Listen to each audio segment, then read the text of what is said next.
mid-April of 1979, a CIA operation began, codenamed Operation Cyclone, during the presidency of Jimmy Carter. It was financed and eventually supplied weapons to the anti-communist Mujahedeen guerrillas in Afghanistan following an April 1978 coup by the People's Democratic Party of Afghanistan and throughout the nearly 10-year military occupation of Afghanistan by the Soviet Union.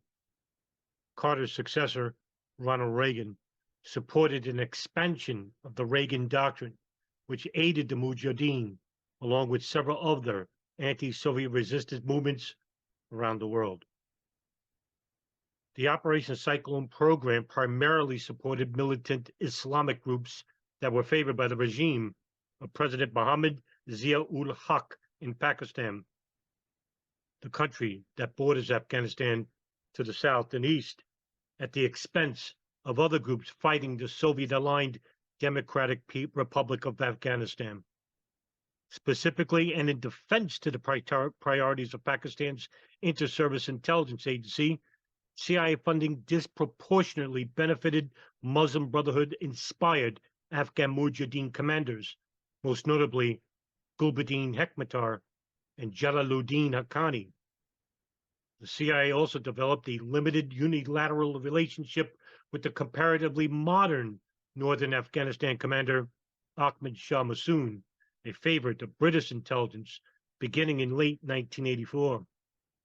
Operation Cyclone was one of the longest and most expensive CIA operations ever undertaken, costing over between 20 to 30 million per year in 1980 and peaking at $630 million during the fiscal year ending in October of 1987, with the war near its end.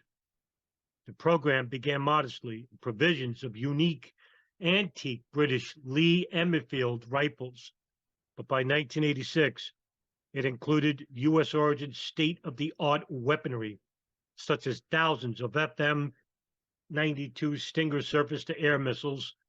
Michael Pillsbury, Morton Abramowitz, and the Director of Central Intelligence, William Casey, along with the CIA's Islamabad Station Chief, Milton Bearden, have been named as the architects of the ambitious escalation of CIA activities in Afghanistan from 1985 on, as the Reagan administration rejected compromise with reformist Soviet leader Mikhail Gorbachev in favor of a total Mujahideen victory. Funding continued until January of 1992 as the Mujahideen battled the forces of Mohammad Najibullah's PDPA during the civil war in Afghanistan between 1989 to 1992. After Pakistan brokered a peace deal and the Soviet withdrawal from Afghanistan began in February of 1989, the CIA's objective was to topple the Najibullah government, which had been formed under the Soviet occupation, even as George H.W. Bush's administration, the State Department, sometimes showed open skepticism toward the CIA's proposed military solution. By 1990, the Pakistan ISI and Gulbuddin Hekmatyar were working to violently eliminate the Afghan rivals, especially Ahmad Shah Massoud, in advance of the anticipated fall of the Afghan capital, Kabul. In spite of the internecine warfare, the ISI and CIA jointly formulated a plan to capture Jalalabad and Kabul during 1989 and 1990, marking a high point in cooperation between the two spy agencies.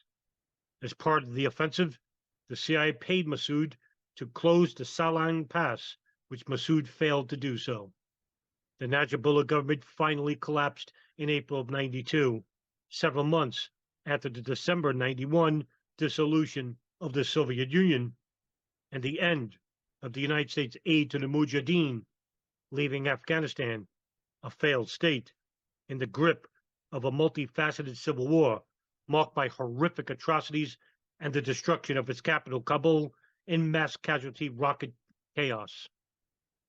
While some U.S. officials initially welcomed the emergence of the Taliban militia as it sought to restore its vision of Islamic order to the Pashtun heartland of Kandahar and the rest of Afghanistan, By the latter half of the 1990s, the administration of President Bill Clinton became increasingly concerned about the relationship between Pakistan and the Taliban, as the Taliban and allied group Al Qaeda became a more direct threat to the United States, its citizens, and its foreign dignitaries.